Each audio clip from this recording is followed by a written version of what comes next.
Boa noite, irmãos, graça e fé a todos, amém? Aos nossos irmãos que estão nos assistindo, pela página da comunidade cristã Graça e Fé, podem deixar as suas orações, que no final estaremos orando por todos em nome de Jesus. Irmãos, sem mais delongas, porque o nosso culto ele também não pode terminar tarde, e sabemos que hoje, dentro do calendário cristão católico, hoje se comemora a ressurreição de Jesus. Amém? Independente de comemorarmos hoje, amanhã, domingo que vem, 3 domingos, nós temos que fazer valer esse sacrifício de Cristo por nós. Amém? Então, como já amém, um calendário cristão que se comemora no Brasil, então nós vamos, amém, segui-lo no sentido de glorificarmos ao Senhor por tudo isso. E meditando na palavra do Senhor nesse dia, vocês não se incomodam se eu tirar, máscara, porque não dá para pregar com ela, mais que a gente tente. Irmãos, meditando na palavra do Senhor, vendo tudo, e do conhecimento que temos em Cristo Jesus, eu pedi para Deus uma direção de uma palavra, porque hoje o que você mais vê, no Facebook é escrito, ressuscitou, porque Ele vive. Então hoje o dia está voltado para tudo isso. E eu pedi para Deus uma direção, pedi para Deus me dar uma palavra. E a palavra que Deus me deu, irmãos, e eu não quero assim me delongar muito, é do nascimento à ressurreição. Então nós vamos falar desde quando Jesus, amém, ele foi prometido, até quando Jesus, ele morreu e ressuscitou ao terceiro dia. Então quando Jesus ressuscita, se cumpre a palavra do Senhor, se cumpre o sacrifício. Muito se fala de Páscoa, mas de fato o cristão não comemora mais Páscoa, amém? Comemora porque as pessoas elas insistem, amém, nesse calendário, mas nós não comemoramos Páscoa, irmão, amém, irmãos? O nosso Cordeiro Pascal é Jesus, então fazendo ele, amém, sacrifício por nós, cristão não comemora Páscoa. Cristão comemora a ressurreição do Senhor. Páscoa é velha aliança, amém? Mas existe aí por trás de tudo isso, querido, amém? Um comércio, existe por tudo trás disso uma tradição, uma religiosidade. Então nós acabamos assim, não fazendo vista grossa, mas não batendo pesado em cima disso, porque senão muito crente afrouxa, irmãos? E acaba dizendo, esse pastor, Não, irmãos, infelizmente, um dia seu filho vai descobrir que coelho não tem nada a ver com Páscoa. Um dia vai ter que descobrir que chocolate não tem nada a ver com Páscoa. Amém? Essas coisas não têm nada a ver. Amém? E eu não pratico isso na minha vida, irmãos. Não entrou um ovo de Páscoa na minha casa hoje. Não sou contra. Tem as irmãs que fazem, que vendem. Não sou contra isso, não. Jamais. Tem que fazer, tem que vender. Se tem, irmãos? É que nem roupa. Cada um usa a roupa que acha que é melhor. Então se eu vou vender roupa que eu acho que eu tenho que vestir, não. Eu sou um comerciante e tem que ser vendido. Mas não está vendendo o pecado, não está vendendo o pecado, irmãos. Não está vendendo o pecado, está vendendo um produto. Você faz do produto que você quiser. Amém? Então não estou aqui contra irmãos que vendem, que fazem de maneira alguma. Eu estou dizendo que a nossa prática, amém, da Páscoa, na verdade é a ressurreição. Então nessa noite, eu quero falar desde o princípio do nascimento até a ressurreição do Senhor. E eu quero aqui começar dizendo para você algo. Nessa introdução eu quero te falar algo. O único ser que nasceu sabendo que iria morrer era Jesus. Amém? Então Jesus, ele nasce dentro de um plano que ele nasce para morrer. Todos nós podemos ser surpreendidos no meio do caminho, Jesus voltar e sermos, amém, arrebatados. Mas o único que nasceu e tinha que morrer, amém, não tinha como fugir disso, não tinha como ser tirado no meio do plano, não tinha como entender Deus mudar o plano. O único que nasceu para morrer foi Jesus. Ele nasceu para morrer. Então se ele não morresse, o plano de Deus não se cumpriria. Então o plano de Deus se cumpriu porque Jesus, ele morreu e ressuscitou ao terceiro dia. Então isso, querido, é profético. Isso é mais do que, amém, uma palavra. Qualquer homem, querido, ele pode mudar o seu destino. Amém, ele está no caminho errado, ele aceita Jesus. Amém, como diz o Salmo, entendeu? Ele foi tirado do charco de lodo, ele foi tirado de um tremendal de pecado. O Senhor firmou os passos dele, colocou sobre as rochas, colocou um novo cântico na boca dele. Ele pode mudar o destino dele, você pode mudar o teu destino, mas o destino de Jesus não foi mudado, não poderia ser mudado. Ele estava traçado desde o princípio até o final. Então Jesus, ele nasce sabendo que ele vai morrer. Jesus, antes de morrer, ele traça como vai ser a sua morte. Ele descreve como vai ser a sua morte, como que ele vai ser traído, como que vai ser todos os passos a passo da tua morte. Ninguém consegue traçar isso, irmãos. Ninguém consegue chegar seu marido, sentar com a esposa e falar assim: olha, amor, eu vou morrer semana que vem, eu vou estar atravessando uma rua, um carro vai me pegar, entendeu? Eu vou ser ali, entendeu? Arrebentado, vou ficar lá na UTI, entendeu? Por meses, entendeu? Mas vai ser assim. Não, ninguém consegue isso, irmãos. Ninguém consegue isso, ninguém jamais tem isso. Só se Deus nos der uma revelação. Mesmo assim, eu não sei se o homem suportaria, amém, viver essa angústia da morte. Jesus, ele viveu a angústia da morte. Jesus, ele sabia tudo que ele iria passar. Então a mensagem dessa noite começa dizendo, do nascimento até a ressurreição de Jesus. Eu gostaria que você abrisse a sua Bíblia comigo, começando no livro, amém, de Isaías, capítulo de número 9. Isaías 9, do versículo 6 e o versículo 7 da palavra do Senhor nosso Deus, amém? Isaías 9, versículo 6 e versículo 7. Porque um menino se nos nasceu, um filho se nos deu, e o principado estava sobre os seus ombros. O que a Bíblia está dizendo? Que ele nasceu e que sobre os ombros dele tem um principado, sobre os ombros dele tem um legado, sobre os ombros dele tem uma promessa, sobre os ombros dele tem algo que tem que acontecer. Não tem como fugir disso, não tem como mudar, não tem como colocar ali, querido, amém, um cordeiro falso, não tem como ali, querido, amém, substituir. Não tem substituição para o sacrifício de Jesus. Nenhum outro homem poderia morrer, nenhum outro homem poderia ser sacrificado. Tinha que ser Jesus. E eu vou provar para você com A mais B que tinha que ser Jesus. Então, Isaías, o profeta messiânico, ele diz que um filho se nos nasceu, um filho se nos deu, o principado estava sobre ele, amém, sobre os seus ombros, sobre os seus ombros, e o seu nome será Maravilhoso Conselheiro, Deus Forte, Pai da Eternidade, Príncipe da Paz. Versículo 7, do excremento deste principado e da paz não haverá fim sobre o trono de Davi e no seu reino, para o firmar e o fortificar em juízo, a sua justiça desde agora e para sempre, e o zelo do Senhor dos exércitos fará isto. Então o que a Bíblia nos revela? De que Jesus nasceu para morrer, e o executor do filho é o próprio Pai. É difícil de entender isso, né? Dá um nó na nossa cabeça. Como que o pai, ele gera um filho predestinado à morte? Como que um pai gera um filho predestinado à morte? Você consegue entender isso, irmão? Isso se resume em uma palavra: amor incondicional. Deus ama acima de todas as circunstâncias. Então o que faz Deus ele agir, muitas das vezes de uma forma que as pessoas não entendem, é o amor dele. Como um pai que às vezes ele precisa, vamos dizer assim, orientar um filho, ele precisa exortar um filho, ele precisa repreender um filho, e na hora o filho acha que a repreensão é demais, é dura demais, ele fica até revoltado com o pai. Não é o caso de Jesus. O filho não entende, mas depois ele vai entender que foi por amor. Então você veja bem que Jesus, ele nasce e ele tem que entender.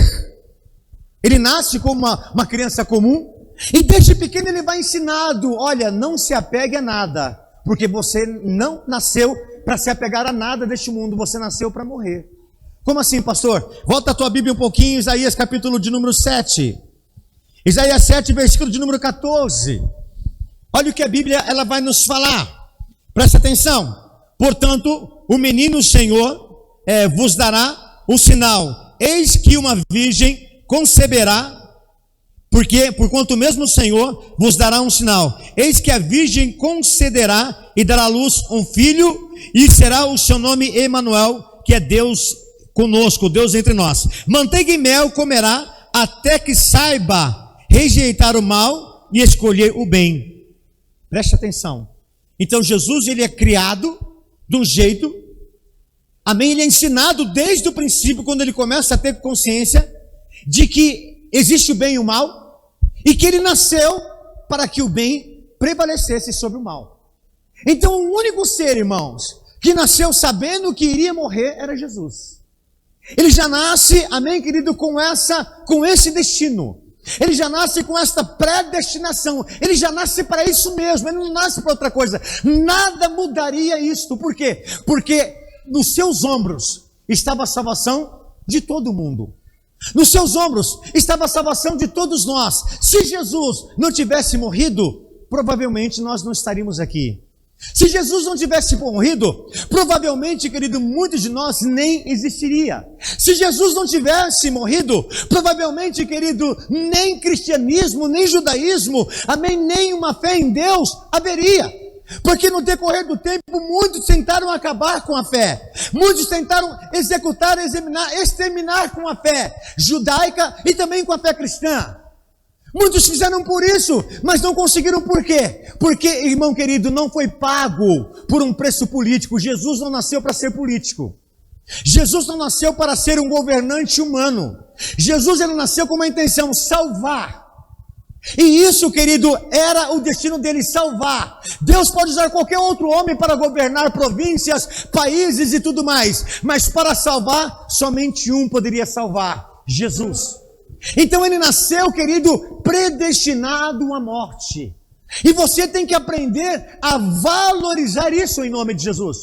Você tem que aprender a valorizar, amém, a morte, não somente a ressurreição, mas o nascimento, amém, que é o Natal, o dia do Natal, o dia do nascimento, e também saber valorizar todo o plano de redenção de Jesus para com a sua vida. Porque sabendo você que vai passar por um sofrimento, irmão, você teme. Alguém aqui já passou por uma cirurgia? Mais simples que for. Vou operar da boca, vou operar aqui, entendeu? Quebrei uma perna, quebrei um braço, aconteceu isso aqui, eu tenho que passar por uma cirurgia. Quem não teme, irmãos? Todos temem. Até o médico. Ao ponto de que em algumas cirurgias é obrigado a assinar um termo de responsabilidade, amém, de que a pessoa ela pode não suportar. Uma simples anestesia que a pessoa tome para arrancar um dente pode levar a pessoa a entender uma morte. Então todo mundo teme, querido, amém, a tudo isso que veio. Mas Jesus, ele temia, mas não teria como fugir disso. Amém? Então não teria como fugir disso. Agora, eu quero trazer para você aqui uma realidade de Deus, amém?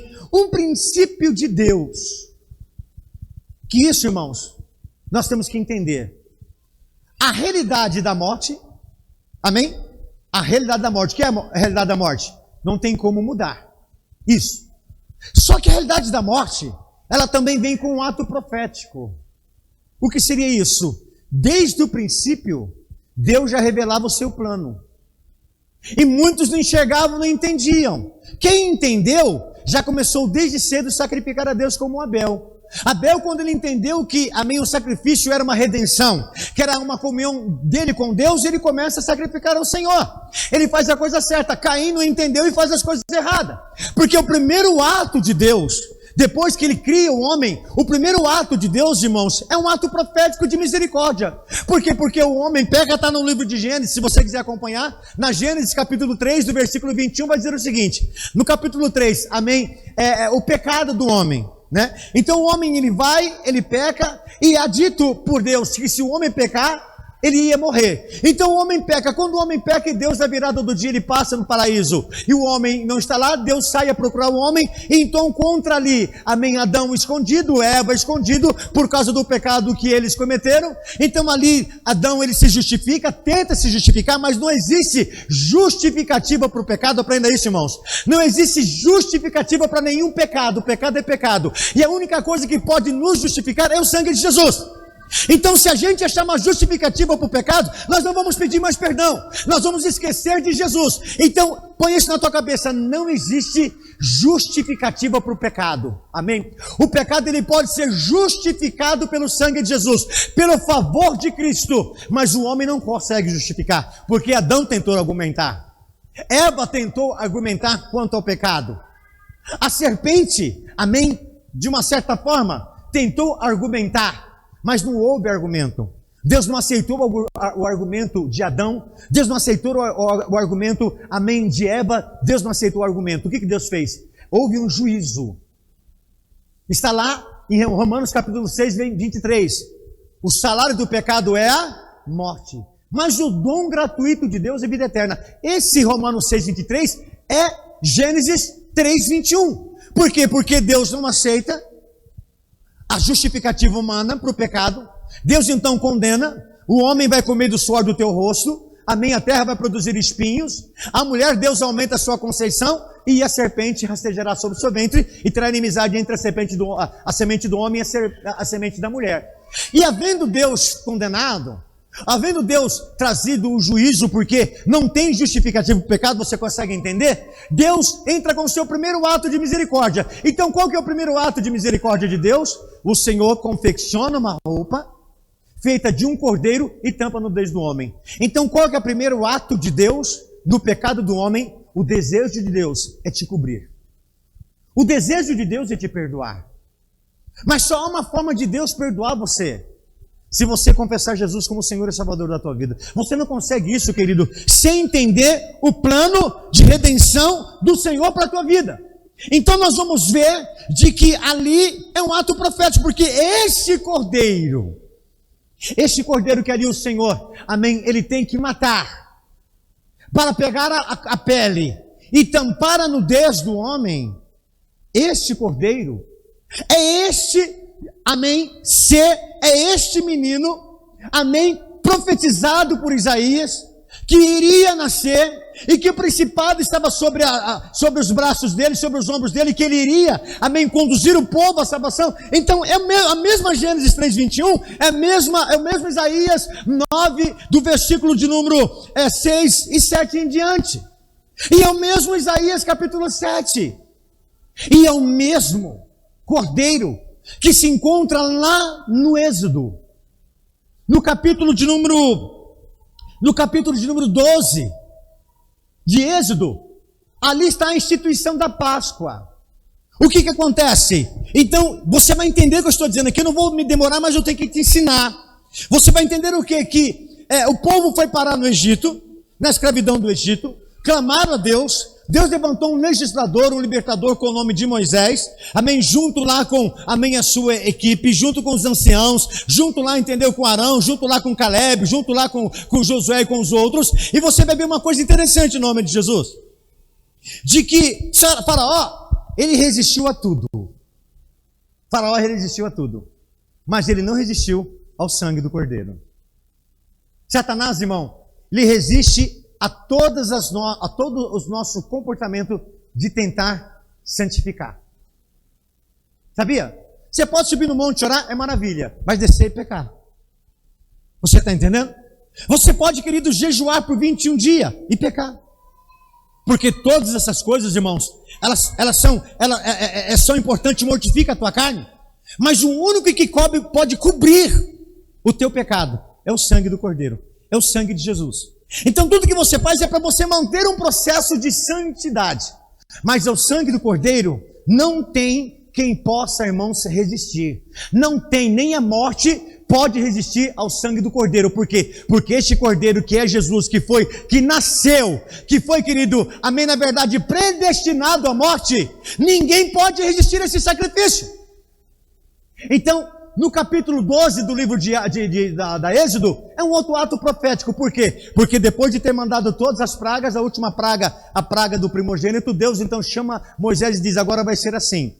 Vai pegar lá, entendeu? Fazer o pão asmo, o pão feito às pressas, vai pegar lá as ervas amargas e vai pegar um cordeiro por família. Sendo a família pequena, um cordeiro para cada 2 famílias. Vocês vão cozer a carne, comer cozida ou comer assada. A noite toda, pela manhã, o que sobrar vocês vão queimar e vocês então vão desfazer. E vão se preparar porque vocês vão sair daqui. Porque enquanto vocês estiverem comendo do cordeiro, enquanto vocês estiverem ali celebrando uma festa comigo, enquanto vocês estiverem ali fechado dentro da casa de vocês, enquanto eu estiver na casa de vocês, enquanto eu estiver no coração, enquanto eu estiver na vida de vocês, enquanto Satanás olhar para a tua vida e ver o sangue do cordeiro, enquanto o inimigo olhar para a tua vida e ver que você foi lavado pelo sangue do Cordeiro, ele vai respeitar. Então, quando se passa um umbral sobre aquela porta, irmãos, o que o próprio Deus diz? Que quando ele passar, quando ele olhar para o sangue no umbral da porta, ele vai lembrar. Ele vai lembrar do quê?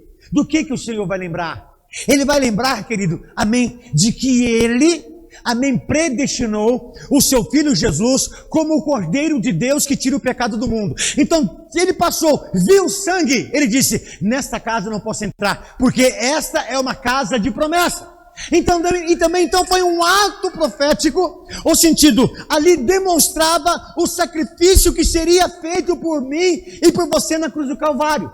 Amém? Então é importante nós entendermos isso. Tá. Outra coisa importante. O tempo se passa, Né, irmãos? Os dias se passam, as adversidades, como o pastor Maurício aqui bem falou, amém, que o pastor Vanderlei aqui também falou, que o ministro Ney aqui também louvou, e que até agora foi dito ao culto, no culto, chega-se o tempo do cumprimento da promessa. E João Batista, ele teve um prelúdio. Você sabe o que é um prelúdio, irmãos?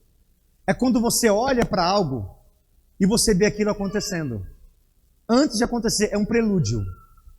Então João Batista, ele está lá no Rio Jordão batizando. Amém? Está lá no Rio Jordão batizando. Eu gostaria que você acompanhasse comigo no livro de João, capítulo 1, versículo 24. Está lá João Batista batizando no Jordão. De repente ele vê vir Jesus. Eu falei para vocês que Jesus, ele é o nosso Cordeiro Pascal. E o que João, ele diz? Eis aí o Cordeiro de Deus que tira o pecado do mundo. Aí ele sabia? Possivelmente ele não sabia, irmãos. Porque você vai olhar nos outros evangelhos, João Batista, ele não queria nem batizar Jesus. Ele disse, eu preciso ser batizado por ti.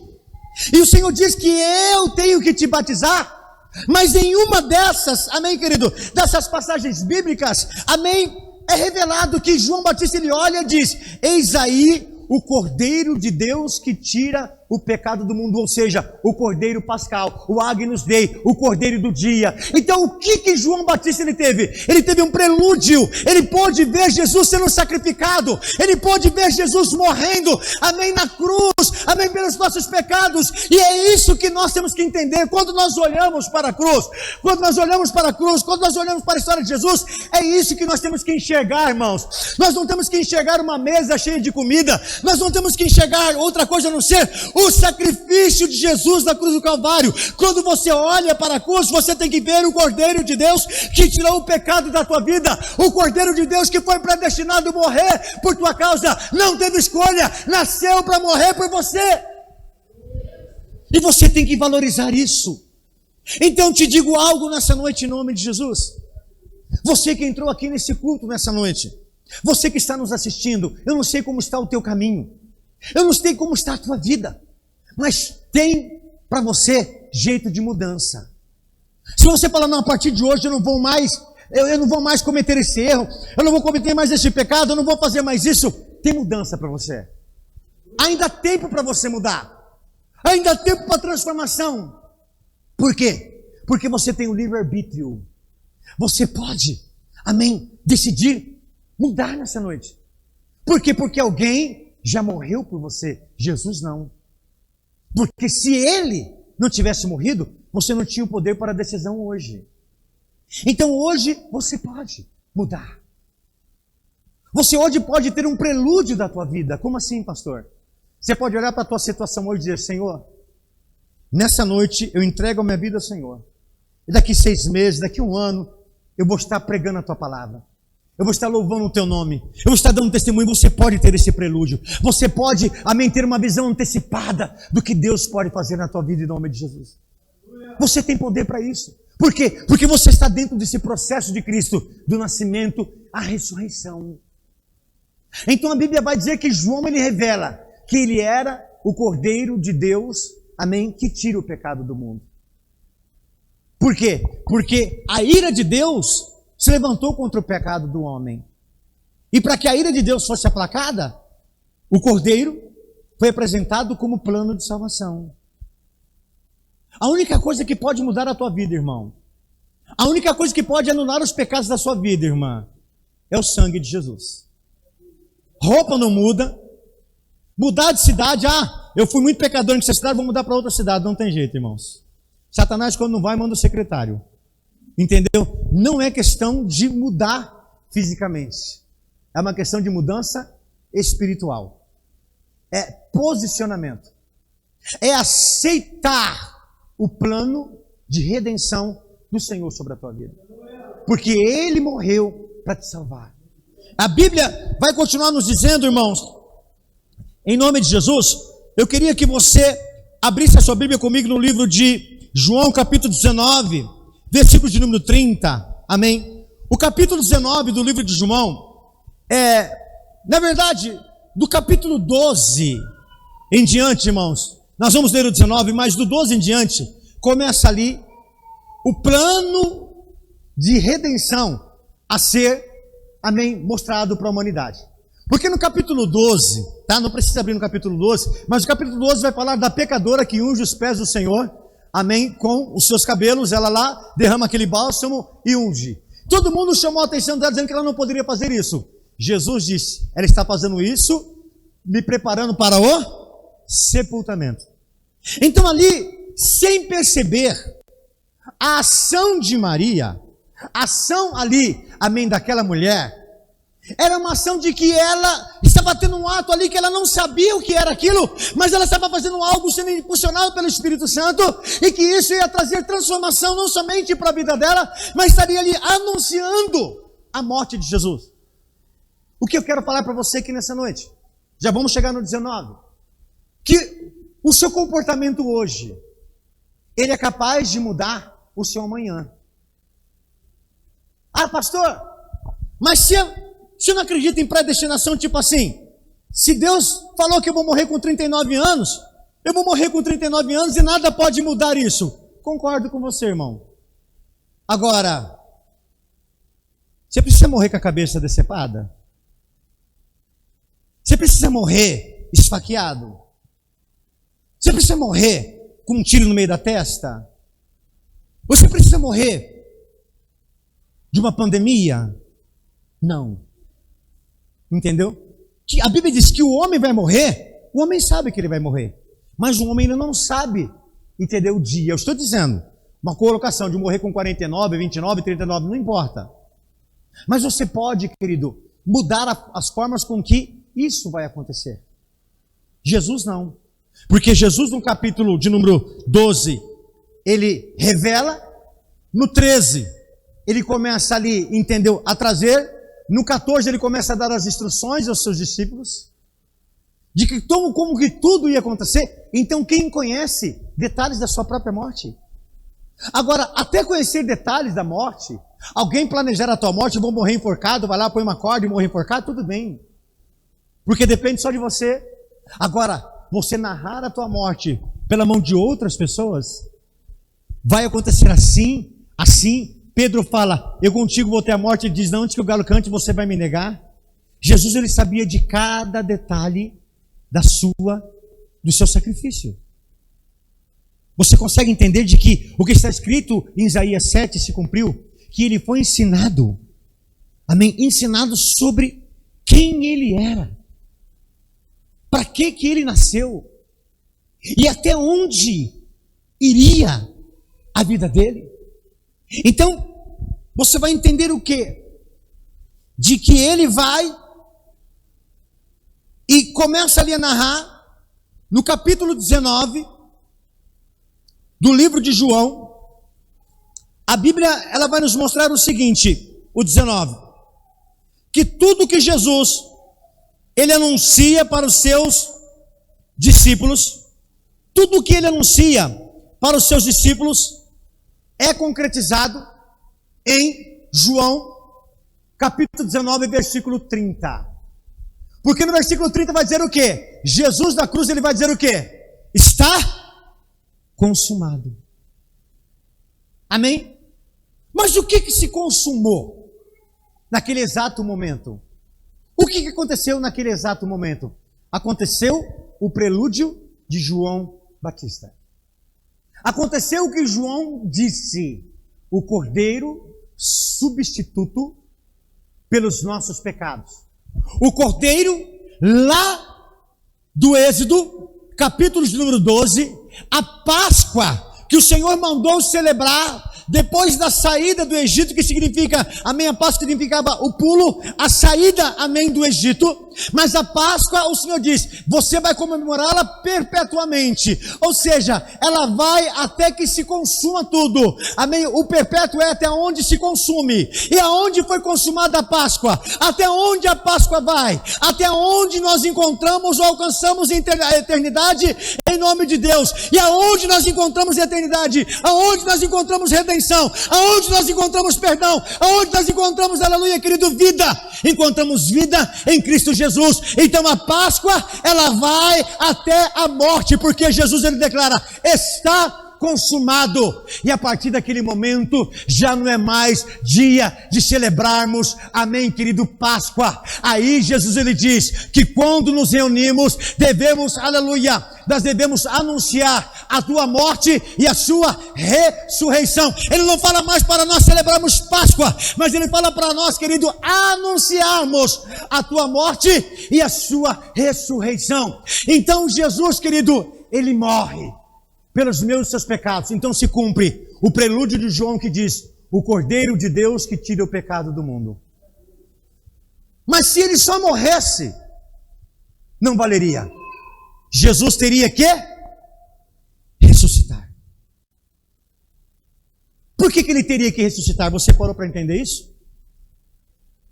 Porque até a morte de Jesus, o dominante sobre o mundo era a morte. O último inimigo a ser vencido era a morte. Mas quando Jesus, ele morre, ele passa pelo vale da sombra da morte. Ele passa. Só que ele morre na sexta-feira da paixão, como que isso é colocado dentro de um calendário. O sábado de aleluia, que é a preparação, e no domingo, não de Páscoa, e de ressurreição, na madrugada do sábado para o domingo, ele ressuscita. E a Bíblia vai dizer que tragada foi a morte pela vida.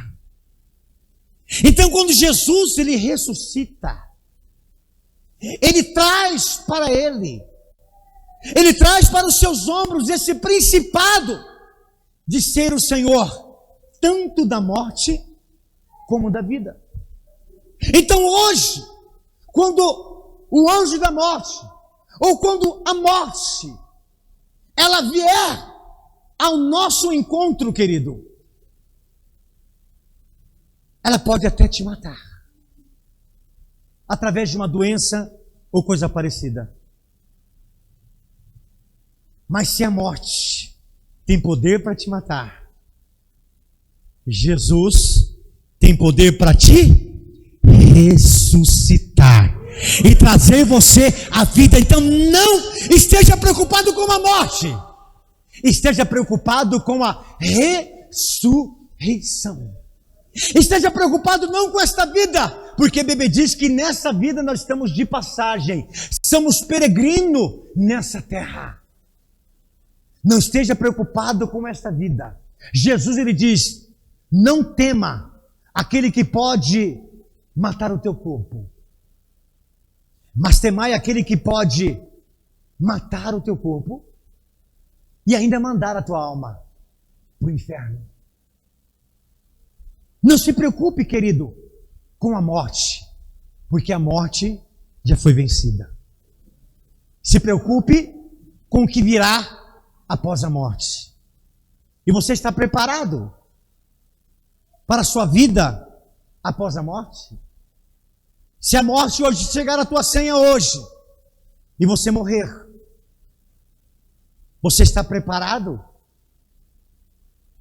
Você está preparado para a morte? Porque a jogada do diabo é que você tema a morte. Pastor Ben falou aqui: descansa em Deus. Sabe o que o diabo quer? Que você tema a morte mesmo. É isso que ele quer. Porque quando você está temendo a morte, é como se você estivesse dizendo: eu não acredito na ressurreição de Cristo.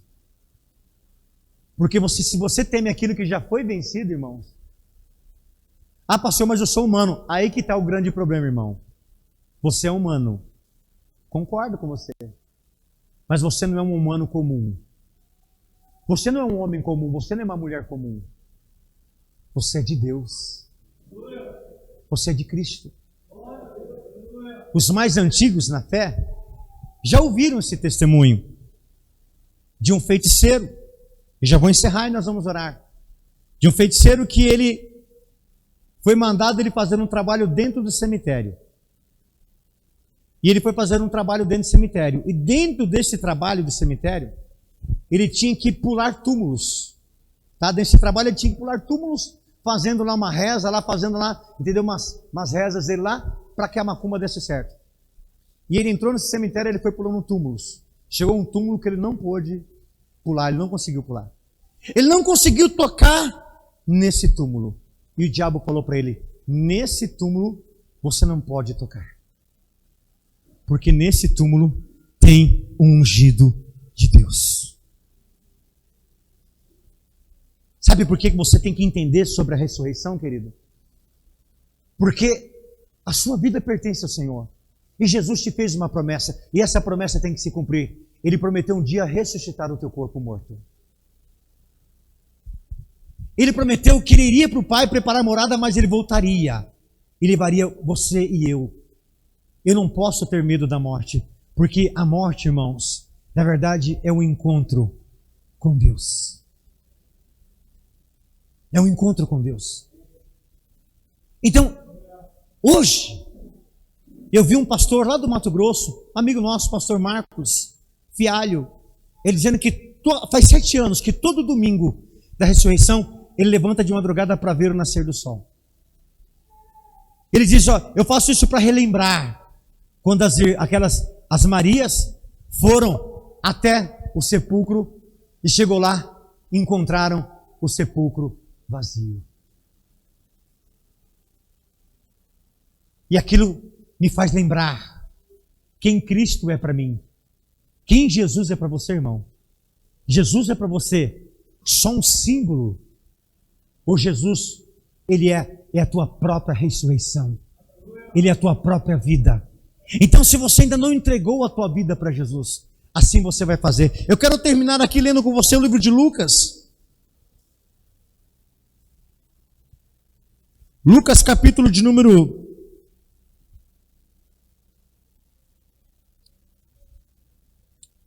Glórias a Deus. Eu coloquei Lucas 12 aqui, irmãos. Deixa eu só conferir se é 12 ou se é 22. Mas abra em Lucas 12, por favor, em nome de Jesus.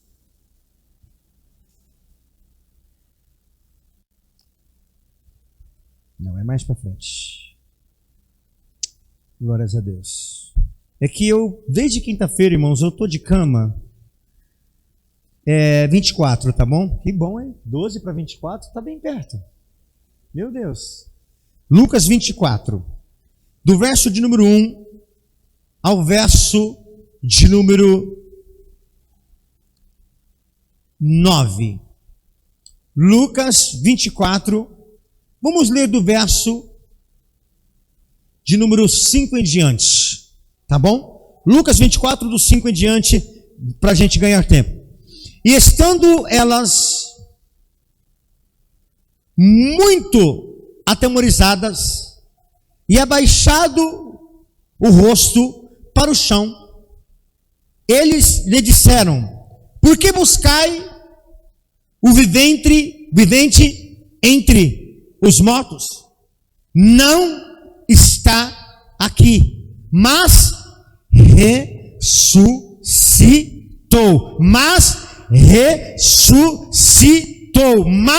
Ressuscitou. Acabou aí? Não. E o anjo diz a elas o seguinte: ele ressuscitou. Ele ressuscitou. Não está aqui, ressuscitou. Lembrai-vos como nos falou, estando ainda na Galileia, dizendo: convém que o Filho do Homem seja entregue nas mãos dos homens pecadores e seja crucificado, e ao terceiro dia ressuscite. E lembrando-se das suas palavras e voltando do sepulcro, anunciou todas essas coisas aos 11 e a todos os demais. Então, o que a Bíblia vai nos falar? O que o anjo, o que o jardineiro, o que aquele que estava guardando o sepulcro, Jesus diz: por que vocês procuram o vivo dentre os mortos. Então, se eu comemoro Páscoa, pastor, eu estou comemorando uma morte. Mas se eu comemoro a ressurreição, eu estou comemorando a vida. Então eu te convido nessa noite a não comemorar a morte, mas a ressurreição. Porque morrer, todos morrem, mas ressuscitar, somente o Filho de Deus, que nasceu para cumprir o plano de Deus na minha e na tua vida, em nome de Jesus. Eu te convido a ficar de pé no teu lugar neste momento. Nós vamos orar ao Senhor. Se cumpriu, irmãos, do plano, nasceu para morrer e ressuscitou para trazer vida para mim e para você. Queria chamar o conjunto da igreja, por favor, em nome de Jesus. A nossa oração nessa noite é uma oração de agradecimento ao Senhor, porque Ele vive. Eu posso crer no amanhã. No momento em que estivermos orando ao Senhor, se tiver alguém aqui em nosso meio, que você está afastado dos caminhos de Deus, que você está longe dos caminhos do Senhor, e você quer entregar a tua vida para Jesus, como eu disse, o caminho de Jesus estava traçado, o caminho de Jesus não poderia mudar, mas o seu pode. Você pode mudar o seu caminho nessa noite. Você pode mudar o curso da tua vida nessa noite. Você pode entregar a tua vida a Jesus e a partir de hoje tudo ser diferente. Você pode ter um prelúdio do teu futuro, dizendo: eu não quero mais essa vida de pecado, eu não quero mais essa vida de engano, de erro. Eu quero entregar a minha vida para o Senhor Jesus.